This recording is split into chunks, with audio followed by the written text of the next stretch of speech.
My family kicked me out after my accident. They regretted it when the truth emerged. My name is Madison Cole, and I'm 28 years old. What I'm about to tell you is the story of how my life fell apart and how I put it back together, piece by painful piece. It's the story of how the people who were supposed to love me most showed me that their love had conditions. Before I tell you how everything flipped, like and subscribe, and drop a comment to let me know where you are watching from. Madison, we just can't do this anymore. The words hung in the air of my childhood living room, thick and suffocating. My mother stood by the fireplace, her arms crossed tight against her chest, refusing to meet my eyes. She was looking at a painting on the wall, a cheap landscape of a field of sunflowers that I had bought for her years ago. It was a gesture to brighten the place up after Dad had lost his job, and a gray gloom had settled over the house. Now her focus on it felt like a final, quiet insult. She was looking at my gift while taking away my home. My brother Dylan was the one doing the heavy lifting,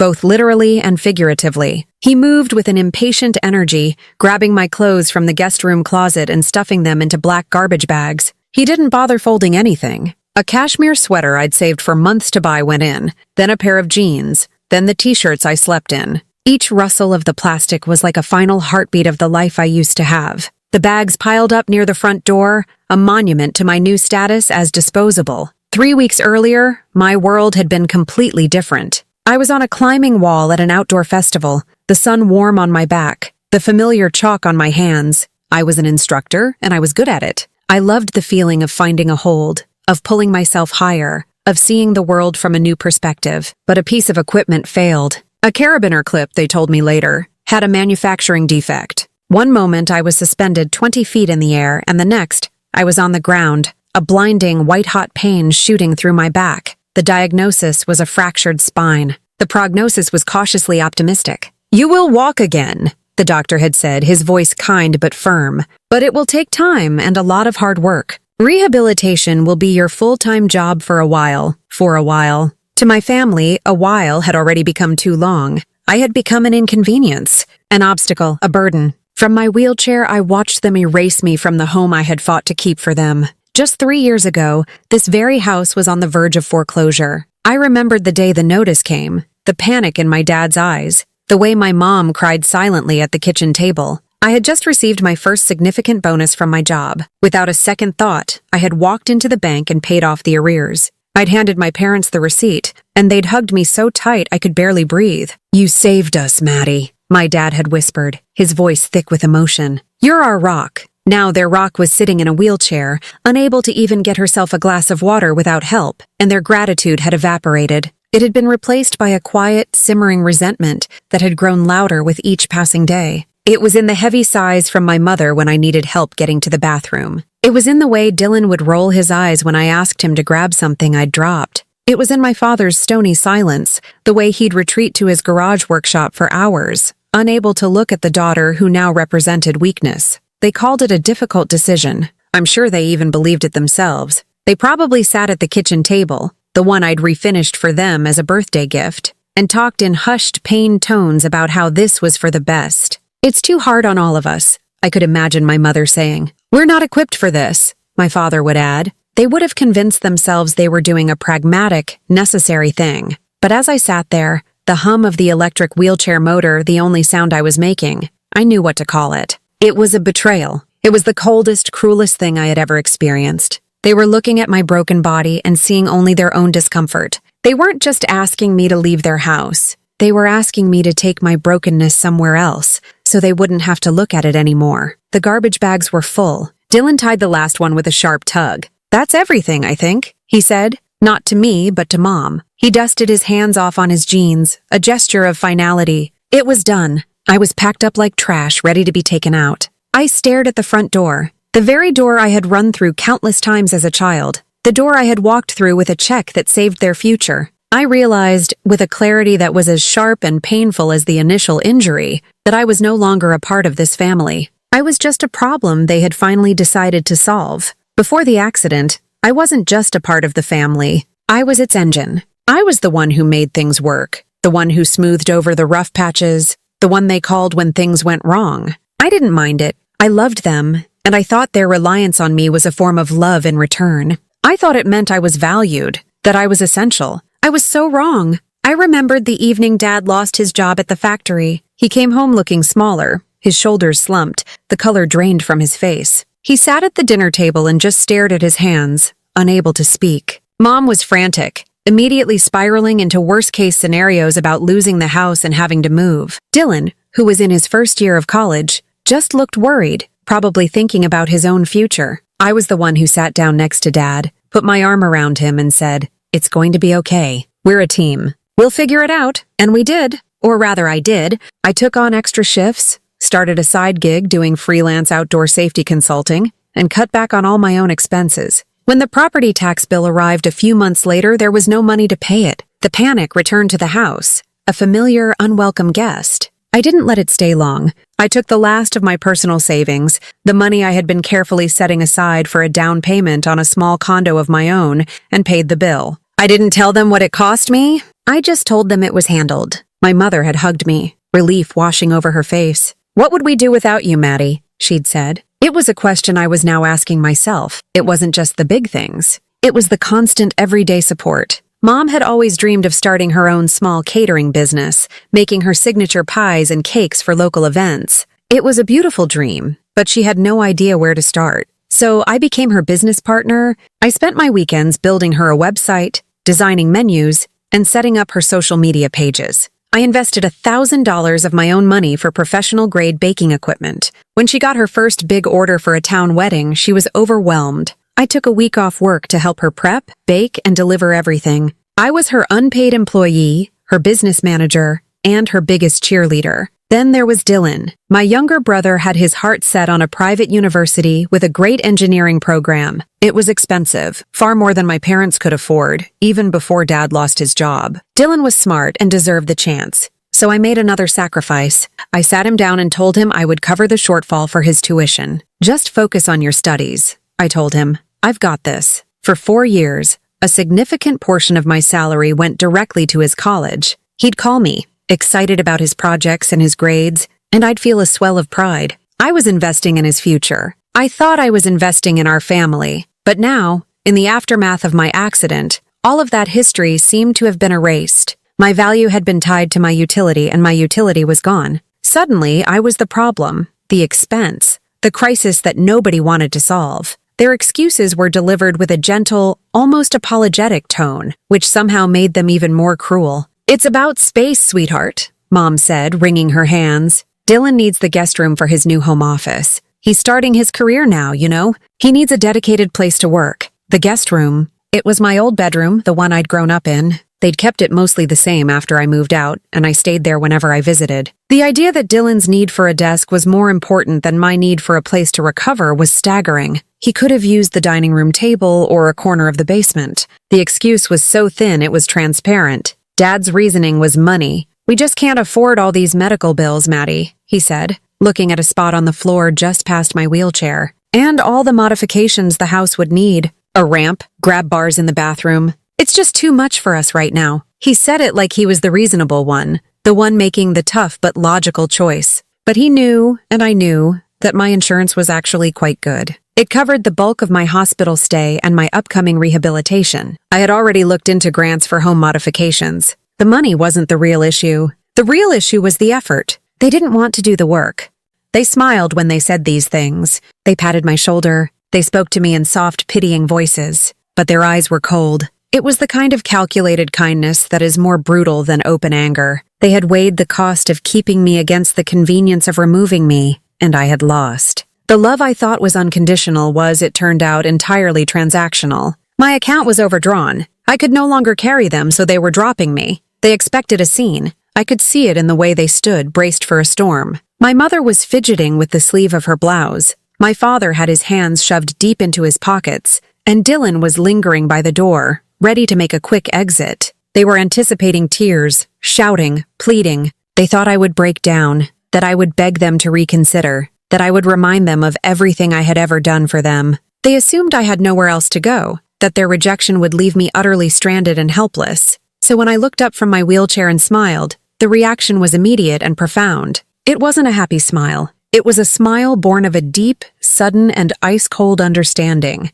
It was the smile of someone who had just seen the truth with perfect clarity. And while the truth was agonizing, it was also liberating. "Don't worry, Mom," I said, my voice steady, betraying none of the turmoil inside me. "I understand. I already have a ride coming." Confusion flickered across my mother's face. She exchanged a quick, uncertain glance with my father. "A ride? Who did you call?" she stammered. She probably imagined I had called a friend, someone she could later explain the situation to with a carefully curated story of hardship and reluctant necessity. "You'll see," I said simply. I pulled my phone from the side pocket of my chair and tapped the screen a few times. I didn't need to make a call. I was just confirming a prearranged pickup time. I put the phone away and began to maneuver the wheelchair toward the door, my movements slow but deliberate. The whine of the motor was the only sound in the room. They just watched me, their script thrown out, their prepared speeches useless. The silence stretched on for what felt like an eternity. Then, through the living room window, we all saw it. A sleek, dark gray van was pulling into the driveway. It wasn't an Uber or a taxi. It was a private medical transport vehicle, the kind used for non-emergency patient transfers. It was clean, professional, and looked expensive. It was a world away from the garbage bags filled with my belongings. My family stared, their mouths slightly agape. I could almost hear their thoughts running wild. Who paid for this? Who did she call? They thought I was broken and penniless. They had no idea about the other life I had been building for myself. The one I kept quiet because I never wanted to make them feel uncomfortable or left behind. What they didn't know was that 3 months before my accident, my entire world had shifted. I had been working as a climbing instructor in our small town, but on the side, I had been developing and patenting a new type of adaptive climbing harness, one designed for individuals with lower body mobility issues. I had been inspired by a young girl I'd coached who had lost a leg to cancer, but still had a fierce desire to climb. I created it for her, in my spare time, in my garage. A video of the prototype in action went viral within the small but passionate adaptive sports community online, and it caught the attention of North Star Expeditions. They weren't just a big name in outdoor adventure. They were the biggest. They flew me out to their headquarters in Colorado for a meeting. They didn't just want to buy my patent. They wanted to hire me to lead a new, fully funded division for adaptive outdoor programs. We signed the contract 2 months before my fall. It came with a substantial signing bonus, a salary that was more than my father had ever made in a year, and a comprehensive benefits package that included the best health insurance money could buy. I hadn't told my family yet. I was waiting for the right moment, for a special occasion. I had this fantasy of taking them all out to a fancy dinner and announcing that all of our financial worries were over, for good. I wanted to see the pride in their eyes. That pride, I now realized, would never have been for me. It would have been for what I could do for them. The driver of the van, a kind-faced man in a crisp uniform, came to the door and nodded at me respectfully. "Ms. Cole, we're ready for you," I nodded back. "Thank you." I turned my chair to face my family one last time. Their faces were a mixture of shock and dawning suspicion. The power dynamic in the room had been completely upended. They had planned on pitying me from a position of strength as they sent me away. Instead, they just looked small and confused. They had thrown me away thinking I was worthless, but they had no idea what I was really worth. And as the driver helped me and my garbage bags into the cool, quiet interior of the van, I knew one thing for sure. They were about to find out. The van door slid shut, closing out the image of my family standing dumbfounded on the porch. The silence inside was a balm. As we pulled away from the curb, I didn't look back. There was nothing left for me there. The destination wasn't a friend's couch or a cheap motel. It was a new beginning I had secretly been building for myself. My new apartment was on the 15th floor of a modern building in the city, an hour away from the small town where I'd grown up, but it felt like a different universe. The signing bonus from North Star had been more than enough to secure it. The main living area had floor-to-ceiling windows that overlooked the sprawling city skyline. At night, the lights twinkled like a galaxy laid out just for me. It was beautiful, but more importantly, it was mine. The apartment was fully accessible. The developer had designed a few units with universal design principles in mind, and I had been lucky enough to get one. The doorways were wide, the kitchen counters were at a lower height, and the bathroom had a spacious roll-in shower with perfectly placed grab bars. It was a sanctuary, custom-made for my new reality. There were no obstacles here, no narrow hallways to remind me of my limitations. It was a space designed for independence, not dependence. The quiet was the most profound change. In my parents' house, the silence had been heavy and loud, filled with unspoken resentments and weary sighs. Here, the quiet was peaceful. It was a blank canvas. For the first few days, I did nothing but sit by the window, watching the city breathe, and letting myself feel the full weight of what had happened. I let myself grieve for the family I thought I had, and I let myself feel the anger. And then I let it go. It was time to get to work. My days quickly fell into a new, disciplined rhythm. The mornings were for my body. A physical therapist came to the apartment 3 times a week for grueling sessions that left my muscles screaming and my body trembling with exhaustion. On the other days, I did the exercises myself, pushing through the pain with a relentless focus. Every small victory, being able to lift my leg an inch higher, holding myself up at the parallel bars for 10 seconds longer, was a step away from the helpless person my family saw me as. The afternoons were for my mind. My work with North Star Expeditions had already begun. I took remote meetings from a desk overlooking the city, my laptop open, my mind engaged. I was a leader, a strategist. I collaborated with engineers to refine my harness design, interviewed potential team members, and began mapping out the curriculum for our first adaptive climbing clinics. In those meetings, I wasn't a burden. I was Ms. Cole, the head of the Adaptive Programs Division. My wheelchair was incidental. My ideas were what mattered. The evenings were for my soul. This was when I did my real work, sketching out the vision for the initiative that was rapidly becoming my life's purpose. It was bigger than just climbing. I imagined kayaking programs for veterans with PTSD, hiking trips for kids with autism, and leadership retreats for people who, like me, were recovering from life-altering injuries. I wasn't just building a corporate program, I was building a community. I was creating a space where people wouldn't be defined by their disabilities, but by their courage. The irony was a constant companion. My family imagined me holed up somewhere, miserable and alone, barely surviving. I saw a text exchange on a family group chat that someone had forgotten to remove me from. My aunt asked how I was, and my mother replied, "It's a struggle. We're all praying for her." They were painting a picture of me as a tragic figure, likely to justify their own actions. If I was a hopeless case, then their decision to abandon me was less cruel and more of a sad necessity. They had no idea. They couldn't imagine me in this beautiful apartment, leading a national team and channeling my pain into a project that was going to change thousands of lives. They thought they had left me with nothing, but they had given me the most powerful gift of all, the freedom to reinvent myself, far away from the shadow of their expectations and their conditional love. I was not just surviving, I was on the verge of thriving, and I was about to show everyone, including them, what rising from the ashes really looked like. Recovery is not a straight line. There were days when the pain was so immense, so all-consuming, that it felt like a physical presence in the room with me. There were days when my progress would stall, when my legs would refuse to cooperate, and the frustration would be so intense it brought me to tears. In those moments of doubt, when the temptation to give up was strongest, my family's parting words became my greatest asset. Their cruelty was a fire that burned away my weakness. I would be in a physical therapy session, sweat dripping down my face, my therapist, a kind but firm woman named Maria, telling me, "One more set, Madison. You can do this." My muscles would be shaking, on the verge of giving out, and my mind would scream, "I can't." And then, clear as day, I'd hear my brother Dylan's voice from that last week in the house. I had asked for his help to get from my chair to the sofa, and he had let out an exasperated sigh. "You know, you're lucky we're even keeping you here this long," he'd muttered, thinking I couldn't hear him. The memory would hit me like a jolt of electricity. Lucky? I would grit my teeth, grip the parallel bars tighter, and push myself up for another set.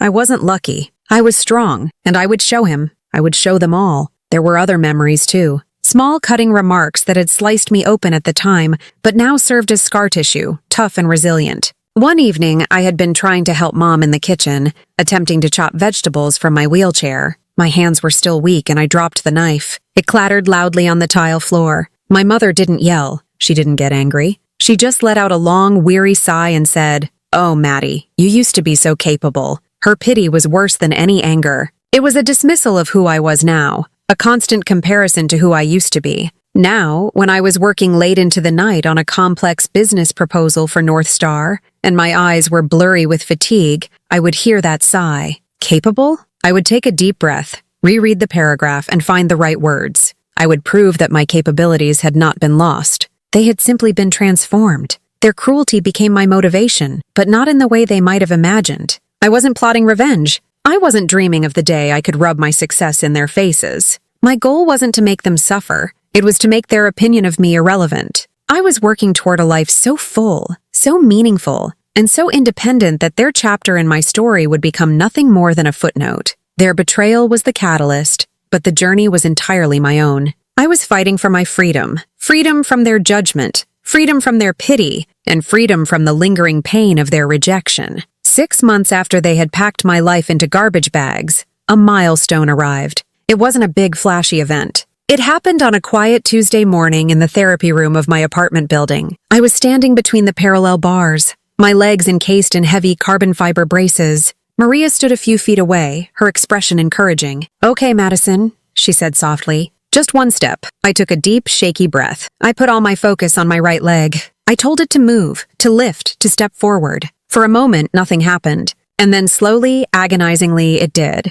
I lifted my foot off the ground and placed it a few inches forward. Then I did the same with my left. It was clumsy. It was exhausting. It was the most beautiful thing I had ever done. Tears streamed down my face, but they weren't tears of sadness or pain. They were tears of pure, unadulterated triumph. Maria's eyes were misty. "The doctor said this might take a year, maybe longer," she said, her voice filled with awe. "This is a miracle." I shook my head, a small, tired smile on my face as I leaned against the bars for support. It wasn't a miracle. It was willpower. It was 6 months of relentless, painful work. It was the result of harnessing every ounce of heartbreak, every bitter memory, every dismissive sigh, and forging it all into an unbreakable resolve. I had taken the worst moment of my life and used it as the foundation to build a better one. And I was just getting started. The first 9 months in my new life were a quiet, grueling, transformative blur. They were spent in the cocoon of my apartment and the therapy gym, rebuilding my body one painful muscle contraction at a time.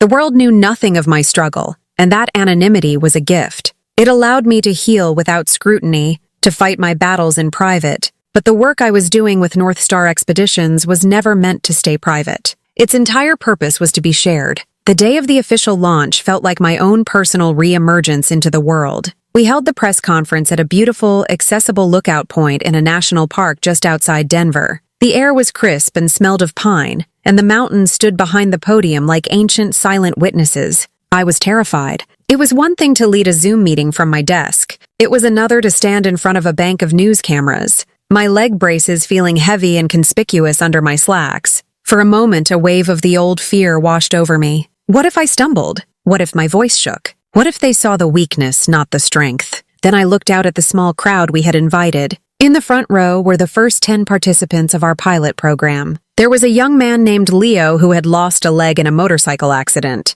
a woman named Sarah who was a paraplegic after a skiing fall, and a veteran named Mike who was battling severe PTSD. They were watching me, their faces filled with a hope that was so potent it felt like a physical force. They weren't looking for perfection. They were looking for proof that a different future was possible. My fear vanished, replaced by a deep sense of purpose. This wasn't about me anymore. When my name was called, I walked to the podium. It was a slow, deliberate journey of about 15 feet. I could feel the cameras tracking my every move, focusing on the careful, measured gait my braces allowed. I didn't try to hide it. I let them see the effort. I wanted them to see it. When I reached the podium, I gripped its sides for a moment, took a deep breath, and looked directly into the cameras. 357 days ago, I fell from a climbing wall and fractured my spine. I began, my voice clear and steady. The first thing the doctors told me was what I had lost. They told me I might never walk again, that I would certainly never climb again. For a while, the world seemed to be defined by what was gone. But what I've learned over the past year is that a fall is not just an ending. It's also a beginning. It's a chance to see the world from a new perspective, and an opportunity to find a new mountain to climb. I didn't mention my family. I didn't talk about betrayal or abandonment. I didn't need to. The real story wasn't about what had been done to me. It was about what I had done for myself. I spoke about the loneliness that comes with a sudden disability, the feeling of being written off by a world that values only able bodies. And then I talked about the fire inside that refuses to be extinguished. I introduced the North Star Adaptive Adventures Initiative, not as a corporate program, but as a promise that the wilderness belongs to everyone, that our worth is not defined by our limitations, but by our courage to face them. The response was immediate and overwhelming. The news broke that evening like wildfire. My face was on the local news. Then national news channels picked it up. My story was compelling. Survivor turned trailblazer. The narrative was simple and powerful. By the next morning, my name was trending on social media. Major online magazines and newspapers ran feature stories. "The woman who fell and taught the world to rise," one headline read. The article that went most viral was accompanied by a series of photos from our pilot program. There was a shot of me at the base of a cliff, helping Sarah secure her harness, both of us smiling, our heads tilted back to look up at the rock face. There was another of me hiking on a trail with Leo, both of us using specialized trekking poles, the mountain landscape sprawling behind us. In every picture, I wasn't a victim. I was a leader, strong and capable, surrounded by a community of people who understood. My phone, which had been silent for so long, began to buzz and chime relentlessly. Emails from strangers poured in, sharing their own stories of injury and recovery. Sponsorship offers from other companies started appearing in my inbox. TV networks called, wanting to book me for morning shows. It was surreal. My whole life, I had been the quiet, reliable support system in the background. Now I was in the spotlight. And I knew, with a sinking certainty, that it was only a matter of time before the light reached the little house in the small town I had left behind. My family, who had cast me out into the darkness, were about to see me shine. They didn't see it on the national news. They didn't see it online. They found out from Mrs. Gable, our next-door neighbor of 20 years, a woman whose prize-winning roses my mother both envied and admired. Mrs. Gable, an avid reader of the Sunday paper, saw the feature story in the lifestyle section and, with the breathless excitement of someone sharing incredible gossip, walked right over to my parents' house, newspaper in hand. I heard the story later from my Aunt Karen, who had gotten it from a very flustered Mrs. Gable herself. Apparently, she had knocked on the door, and when my mother answered, Mrs. Gable had thrust the paper forward. "Sharon, have you seen this? It's astonishing. Your Madison, she's a hero. It says right here she's launched this amazing program, helping disabled people. We should have her come speak at the community center." My mother's face, Karen said, went completely white. She took the paper, her hands trembling slightly. My father came to the door to see what the commotion was about. They stood there together on the front porch, staring at a full-page photo of me, smiling and confident, standing with my team. The headline was printed in bold, undeniable letters. There was no room for misinterpretation. Their carefully constructed narrative evaporated in that instant. For the last year, they had been telling a very different story to their friends and neighbors. It was a tale of tragedy. Their poor daughter, Maddie, had suffered a terrible accident. They were doing their best to support her, they'd say with heavy sighs, but her needs were so extensive. They'd had to find a special care facility for her, a place where she could get the round-the-clock help they simply weren't equipped to provide. They painted themselves as heartbroken, burdened parents making a terrible but necessary choice. It garnered them a lot of sympathy. Now that sympathy curdled into suspicion. The woman in the newspaper was not in a sad, sterile care facility. She was a CEO, a trailblazer, a national inspiration. And she lived in Denver, not some far-off specialized home. The lies they had told to protect their reputation were now the very things that would destroy it. The panic began almost immediately. The first voicemail came from my mother that afternoon. Her voice was thin and trembling, laced with a desperate, manufactured warmth that I hadn't heard in over a year. "Maddie, sweetheart, it's Mom. We just saw the news. Oh, honey, we are so incredibly proud of you. It's just amazing. Why didn't you tell us any of this? We've been so worried. Call me back, sweetheart. Please." Proud. The word was a bitter pill. They weren't proud. They were terrified. They were exposed. My father's message came an hour later. His voice was gruff, trying to project a sense of paternal authority that he had long since forfeited. "Madison, it's your father. Your mother and I saw the article. It's quite the operation you've got going. You know, you could have included us in this. We would have supported you. You should have told us you were doing so well." The blame was subtle, but it was there. This was somehow my fault for not keeping them informed, for not giving them a chance to get in on the ground floor of my success. Dylan's contribution was a single, curt text message. "Guess you didn't need our help after all. Congrats." The word congrats felt like an insult. It was dripping with the resentment of a brother who had once seen me as a safety net, and now had to face the reality that I had become a success entirely without him. In fact, I had succeeded because he and the rest of them had failed me. I didn't respond to any of them. I read the messages, I listened to the voicemails, and I felt nothing. The part of my heart that they had once occupied was a quiet, empty room. The door was closed and locked. The final confirmation of their collapse came 2 days later from my Aunt Karen. She was my mother's sister, but she had always been more of a free spirit, someone who saw through the family's pretensions. She called, and I could hear a strange mix of amusement and disbelief in her voice. "You are not going to believe what's happening here," she said without even a hello. "Your mom is a wreck." Everyone at church on Sunday was giving her the side eye. People have been asking questions. Your parents' story about you being in a special facility isn't holding up so well against a feature in a national newspaper. They can't even show their faces at the grocery store without someone asking about their famous daughter. They built a house of lies, Maddie, and it's collapsing around them. I was quiet for a moment, processing it all. I felt no satisfaction, no desire for revenge, just a deep, profound sense of finality. "They made their choices, Aunt Karen," I said, my voice calm, "and I made mine." A week after the story broke, they showed up. I had just come home from a long day of meetings, feeling that familiar mix of exhaustion and satisfaction. My concierge called up from the lobby. "Ms. Cole, there is a family here to see you. A Mr. and Mrs. Cole and a Dylan Cole. They say it's urgent." My heart didn't race. My hands didn't shake. A year ago, their sudden appearance would have sent me into a panic. Now I just felt a quiet sense of resolve. This was inevitable. "Send them up," I said, and hung up the phone. I didn't rush to tidy up the apartment or change my clothes. I waited by the door, and when the knock came, I opened it myself. They stood there in the hallway, looking utterly out of place. My father was wearing a stiff-looking polo shirt, his face pale and tense. Dylan was staring at his shoes, his posture radiating a sullen resentment. My mother was in the front, clutching a brightly colored gift bag to her chest like a shield. Her eyes were red-rimmed, and she had managed to produce a few tears. "Madison," she said, her voice a soft, pleading whisper. I didn't invite them in right away. I just stood there, letting them take in the scene. I was standing on my own, my leg braces visible. Behind me was my apartment, bright, clean, and filled with light, a space that was entirely mine. The power dynamic was clear before a single word was spoken. They were petitioners at the gate. Finally, I stepped back and gestured them inside. They walked in tentatively, their eyes darting around,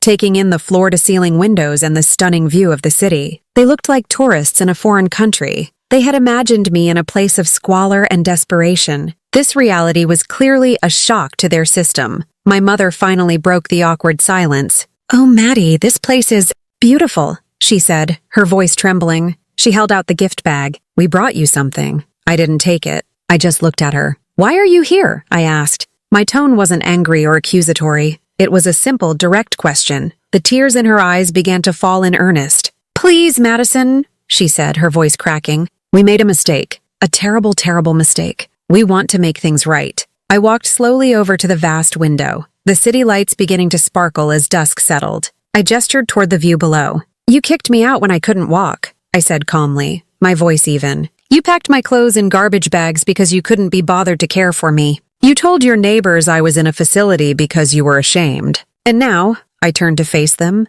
"you show up with a gift bag when you see me on magazine covers." My father finally spoke, his voice cracking. "We didn't mean to hurt you. We didn't know what to do. We were scared." The excuse hung in the air, flimsy and pathetic. I looked him straight in the eye. "So was I said, and the quiet force of my words silenced him. I was terrified. I woke up in the hospital and I couldn't feel my legs. I was in more pain than you can possibly imagine. I was scared of being a burden. I was scared of being alone. I was scared of never being myself again, but I faced my fear. "You," I said, my gaze sweeping over all three of them, "ran away from yours. You didn't just abandon your fear. You abandoned me." My mother started to sob, a theatrical gulping sound. "We love you, Maddie. We've always loved you." "Love?" I asked, and the single word was enough to cut through her performance. Love doesn't put conditions on caring for someone. Love doesn't call a daughter a burden. Love doesn't throw someone away when they are at their most vulnerable. I walked over to my desk and picked up a brochure for the North Star Initiative. It was glossy and professional, with a picture of me on the cover, smiling on a mountaintop. I walked back and handed it to my mother. She took it with a shaking hand. Dylan and my father leaned in to look. "If you really want to help," I said, my voice leaving no room for negotiation, "you can make a donation. The information is on the back." I paused, letting my final words land with the weight they deserved. "We've just started a new fund. It's for families who need support after a loved one suffers a debilitating injury, so they don't have to feel like they have no other choice but to abandon them." The color drained from their faces as they understood the implication. I hadn't just rejected their apology. I had reclassified them. They were no longer my family seeking reconciliation. They were just strangers, being asked for a charitable donation to a cause that highlighted their greatest failure. There was nothing more to say. Their shame was a palpable thing in the room. Silently, they turned and walked out of my apartment, leaving the gift bag behind on the floor. I didn't bother to see what was inside. I just closed the door behind them. The confrontation in my apartment was not an ending. It was the beginning of their public unraveling. They had hoped to contain the damage, to win me over with a tearful apology and a cheap gift bag, and then perhaps convince me to release a public statement about our happy reconciliation. When I closed the door on them, I also closed the door on that possibility. The consequences that followed were not of my making. They were the echoes of their own choices, coming back to them with relentless precision. A week later, a local journalist who had been following my story connected the dots. They must have interviewed old neighbors or friends from my hometown. A new article surfaced online, this one far more personal and devastating than the initial stories of my success. The headline read, "Family who rejected trailblazer daughter after injury now seeks reconciliation," sources say. The article detailed their lies about me being in a care facility and painted a stark picture of their abandonment. The national story had become a local scandal. The public backlash was swift and brutal. For my brother Dylan, it was catastrophic. His engineering firm had recently secured a major contract with a large athletic apparel company, a company that had just become one of the primary sponsors for my North Star program. When the news of Dylan's role in my story reached their corporate office, the fallout was immediate. They issued a public statement about their commitment to supporting athletes of all abilities, and stated that the personal conduct of individuals associated with their partners was of the utmost importance. They pulled the multi-million-dollar contract. 2 days later, Dylan was fired. His company couldn't afford the association. He was now a liability. He called me for the first time in over a year. He didn't apologize. He yelled, "Are you happy now?" He shouted into the phone. "You've ruined my career. All because you couldn't just let things go."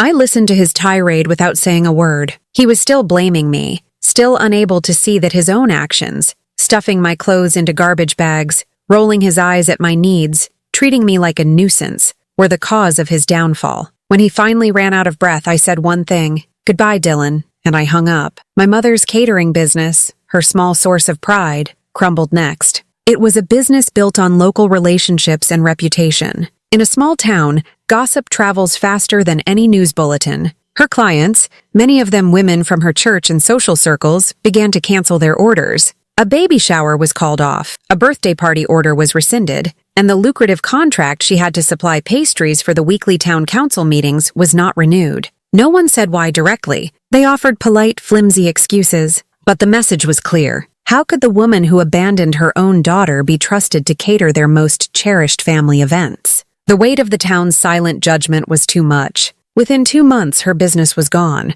They began to bombard me with messages, desperate, rambling emails from my father, pleading texts from my mother. They begged for my forgiveness. They begged me to make a statement, to tell the world it was all a misunderstanding. They wanted me to fix it for them. They still saw me as the solution to their problems, but I wasn't angry anymore. The fiery rage that had fueled my early recovery had cooled into a calm, settled peace. Reading their frantic messages, I felt a strange sense of detachment. Their regret was a palpable thing, a storm of their own making, and I was watching it from a safe distance. Their suffering gave me no pleasure, but it also caused me no pain. It was simply the natural consequence of their actions, the price of their shame. It was the hard, painful lesson that my words could never have taught them. They hadn't wanted a daughter. They had wanted an asset. And when they realized the asset they had thrown away was more valuable than they had ever imagined, they were left with nothing but the crushing weight of their irreversible mistake. Today, I walk. I walk with a slight limp,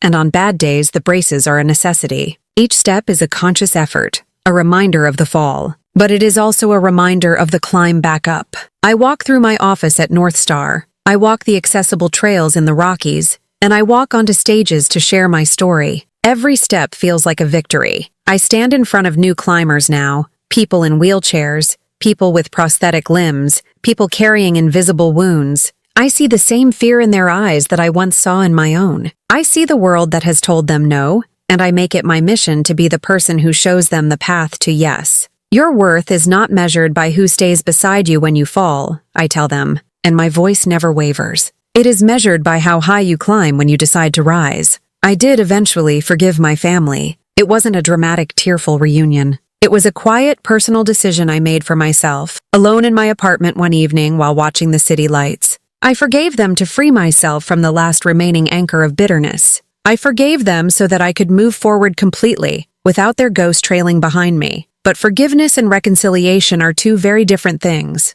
I forgave them, but I never went back. I never returned to that little house, and I never allowed them back into my life. Some relationships are like a treacherous mountain pass. Once you have navigated the danger and found your way to the other side, you don't need to go back and climb it a second time. My peace, my safety, my well-being, they were on this side of the mountain, and I had no intention of ever risking them again. If you have ever been abandoned, written off, or made to feel small, and you found the strength to come back stronger, please like this video and subscribe to the channel. Tell me in the comments where you are watching from, and share a piece of your own story if you feel comfortable. Because sometimes, the people who throw you away are the very ones who give you the motivation to fly. They may think they are leaving you in the dust, but they will end up with a front row seat to watch you rise higher than they ever imagined.